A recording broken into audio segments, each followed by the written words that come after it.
Solid kedai. Tengok dulu lah. Cepat kasih. Bang, menu ada bang? Ada. Kejap. Duduk. Oh, order apa kau? Ui, sabar bang, apa kau aku ni? Yelah kau ada aku. Aku anak bos ni, anak bos. Okey, ingat anak bos. Bagi menu dulu nak. Tengok menu. Sini. Gepuk ada sini. Jangan pasti masuk orang ah. Kau order lah cepat. Bang, Oi, makanan saya tak sampai lagi bang.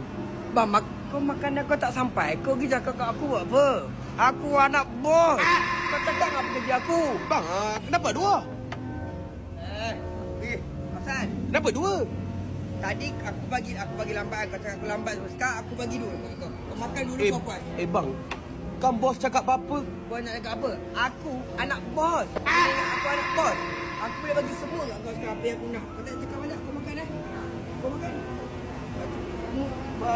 Makan lah. Kau gebuk. Bang, bayar. Bayar? Kau tak payah bayar. Kau gerak. Kau macam tak ada apa lah. Kau gerak. Aku bagi free lah. Gerak. Betul ke? Kau kenal aku tadi siapa? Aku anak bos. Ni, nampak duit? Kau pergi isi minyak kau balik. Jangan jumpa aku lagi Kau belah. Pergi. Kau apa kat sini pula lagi? Kau dah makan semua aku dah bagi tau. Kau tu boleh relax sikit tak?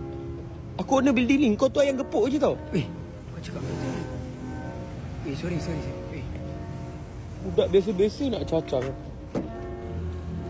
Borak. Aku bagi duit belanja sekali kat dia lah ni. Saham ayah aku yang jatuh kau tahu tak?